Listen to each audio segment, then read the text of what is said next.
is it really possible to make progress in how vivid you're able to visually imagine or project images? I believe so. And one of the main reasons I can say that is because not only have I helped people to do so, but I've also made progress myself. So today I'll be sharing my own journey and how I learned how to project visual images and whether or not I think I'm a special case or that you can do it too. Meow.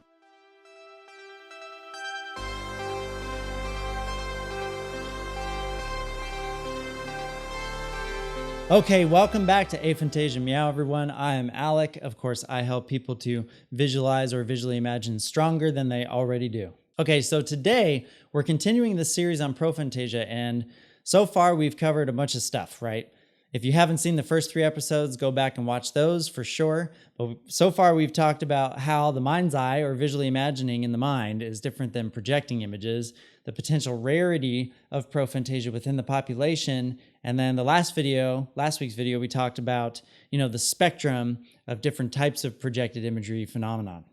And today I'm going to be discussing my own journey, my own process in developing this interesting projection ability for myself. This happened a number of years ago and I'm still working on it. So that's what we're going to be talking about. Now, I get this question all the time. So Alec, did you start with aphantasia and then grow yourself out? And the answer is actually no. So I've always had an active mind's eye. I've always been able to think in imagery. And indeed, that process was pretty automatic for me. Like just going throughout my day, mental images would pop to mind all the time. It never even really occurred to me that somebody wouldn't be able to do that or wasn't able to do that until my roommate back in 2011 told the rest of us roommates that he could not visually imagine it. It really blew our minds at the time. And I had never even thought that could be something that somebody experienced that they weren't able to visually imagine. So even though I was able to visually imagine, I would say it wasn't super, super strong back then. It was pretty moderate. If you've seen my work on the spectrum of the mind's eye, it was pretty average, I would say, with moments maybe of hyperphantasic kind of bursts, right? But it wasn't something I could really control or anything like that. And then through the process of getting quite addicted to meditation and practicing that a lot, I started to experience more frequently what is now known as hyperphantasia. Okay, so I would have these moments more often of like, wow, that was really vivid or really lifelike, or it felt like I was actually immersed somewhere else. And that's fairly common within the experience of hyperphantasia. So over the period of 5 years, really practicing meditation all the time, I inadvertently developed myself into the experience of hyperphantasia most of the time, okay? Now I say most of the time because even now, it still depends on what I'm thinking about and then like my state of mind. And if I'm in the right state of mind and if the subject matter of what I'm thinking about is, the right thing, then that mental image will be just as clear as if I saw it with all the full detail and animation as if I was actually there. And I'll actually be talking more about the hyperphantasic experience in the next few months. I'm just going to wrap up this series on prophantasia first, because that's what we're interested in this series is prophantasia. And so now let's talk about my progression within prophantasia. Now, prophantasia, I did not always experience, okay? Mind's eye, I did, right? It was just a natural part of my life. Prophantasia, I definitely did not experience prior to 2010. So this is how my prophantasia journey started. So the year's 2010, right? And at the time, I was a year into my own kind of spiritual awakening and spiritual journey where I was really discovering a lot for myself and really exploring a lot of spiritual phenomenon and stuff like that.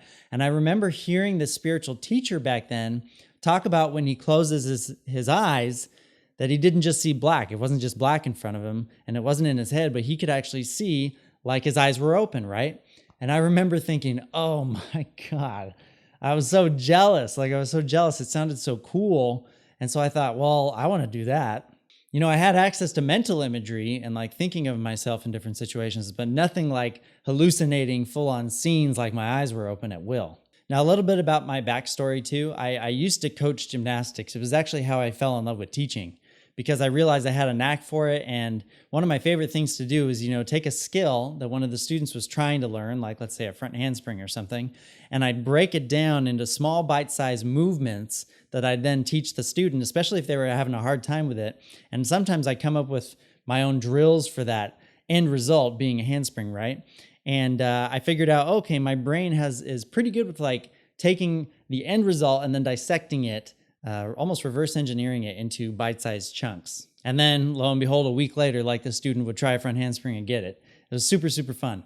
And so that's just how my brain works. And in this scenario, I heard that spiritual teacher say that, and I took the end result and I did the same kind of thing that I used to do with gymnastics coaching. I just went, okay, well, if that's what I want my end result to be, then what kind of things might get me there? And that's how I created this, intuitively created this sort of mental process that I use to start projecting images for myself. And actually, I teach other people that process now, and it works for them too. So within a few days, I was able to project some outlines onto, the black space when I close my eyes, much like the videos have shown in the past 3 episodes. Let's take another look right now at what it looks like when I start projecting images, like especially back then in 2010. So here we have the black screen of the eyes, and then here comes, I wasn't exactly thinking of that back then, but I am thinking about it quite a lot now. But anyway, let's get back to it. Okay, so I remember starting with these actual items. I started with an apple, I started with a feather, I started with a mug or like a goblet. And that's how my process of projecting images actually started, was projecting these sorts of outlines of shapes and objects. So from there, I remember in 2011, I decided to really sink down into it and give it some honest practice. Before then it was quite sporadic. And in 2011, I decided, okay, well, I'm going to blindfold myself and put myself in my room and practice for 30 minutes to an hour every single day, just projecting images and seeing how far I could take it. I remember I had a full month where I was practicing pretty much every single day, and I had a lot of progress during that time. Okay, now it's during that month that I realized that while I was practicing, I would have this very interesting kind of odd thing happen. I could feel, it's a very hard thing to describe actually, but I could feel my brain starting to process things a little bit differently than normal. And in those moments, these outlines of objects would become very, very clear and vivid. And I found if I was in a deep enough state, whether I was standing or sitting, I noticed it first actually standing, but if I was in a deep enough state, those kind of blobular, I call them blobulars, let's not really call them that. There's got to be a better name for it. But these swirls of color would start, and I'd physically see them moving around. It looks kind of light green to me. And in the blobular shape, or in the color swirl shape, as it went by, it, through it, I could see like a full-on 3-dimensional color image of the thing that I was trying to create an outline about. And I want to show you an example, so let's take a look. It kind of looked like this. So here's that color swirl, and as it goes by, there's this apple, and then as it goes by, it's like, the apple through the color swirl looks like an actual apple. And also when this was happening, I noticed that my brain would feel very, very different than when I normally am in my day-to-day thought life. And with practice, I started to be able to hold the color swirl there, or hold the outline there, and then click into this different, this different brain method of processing information, and the image would hang there for a few seconds, full on 3-dimensional and color and everything.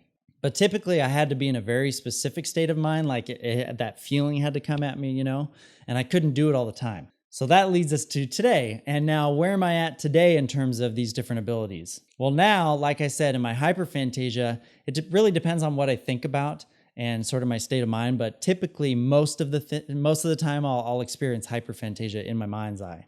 And I can also project an image into the black space when my eyes are closed like this very, very easily. It happens pretty much immediately. Though to go full-blown 3-dimensional color mode like that, I still have to be in a very specific state of mind, so I can't do that all the time, actually. But when I'm in that sweet spot, when my brain is processing that way, which is easier and easier to access, then that image is it's as if you're wearing a VR headset. It's like it's really in front of you right there. And then with my eyes open, I can project images and shapes onto walls like we looked at before, kind of like that. And also, I remember this one time that I looked at my desk, and I remember trying to project an apple onto the desk. So I started just like I did back in 2018. I started with trying to project an outline, right? And I was able to about see the outline of the apple with my eyes open on the desk, kind of like this. But I didn't get to the point where it was like a full-on 3-dimensional hologram on my desk there. But I think it is possible. And so I'm still growing this ability of prophantasia for myself. I'm not quite done in seeing how far I can take it. My practice is very inconsistent because I'm more focused on doing business and, launching stuff right now than anything. But I am confident that as I continue to practice, I will start to be able to project actual holograms of color images with my eyes open too. Now, here's the real $1,000,000 question, right? Do I think that I'm a special case, or do I think that you can develop this ability as well? Do I think I'm a special case? Absolutely not. Absolutely not. I've seen way too many people make progress in their mind's eye to varying degrees now, and I've seen way too many people make progress in their prophantasia ability to say that it's just a thing that only I could do. And still others have ran across online resources and started their own practice and have reported back to me in making their own progress. And that's one thing to mention right here, that classical image streaming, like the one that Photography Insider video mentions, I'll link that video down in the description because it's pretty good for classical image streaming. That sort of practice actually helps with prophantasia quite a lot. So if you're looking to start practicing prophantasia, that's a good place to start.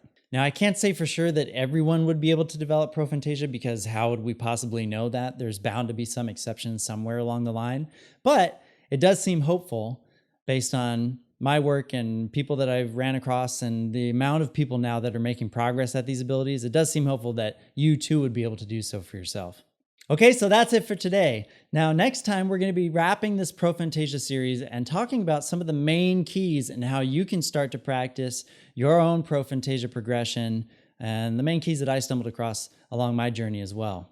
I'll also be announcing some special collaborations on some very interesting aphantasia and hyperphantasia testing processes, so stay tuned. Make sure you hit the like button, comment down there, share the video if you found it helpful. That really helps the channel out. And make sure you're subscribed and hit that bell, because if you don't hit the bell, I'll upload a new video and you'll never know. It'll go into the ether of your subscription, window. Hope you found that valuable, and I'll see you next time. All right, bye.